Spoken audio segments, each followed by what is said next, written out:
The Nebraska Department of Correctional Services, this inmate died today at an Omaha hospital. The inmate, identified as a trans woman, and in 2021, while incarcerated, legally changed her name to Samantha Brooke from Buford Winters. She was serving 15 to 20-year sentence for attempted sexual assault. The victim was a minor, and a plea ended with a lesser charge, removing the age of the victim.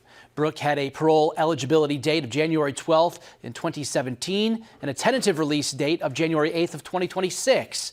A grand jury will now investigate the death, and that is standard procedure when an inmate dies in custody.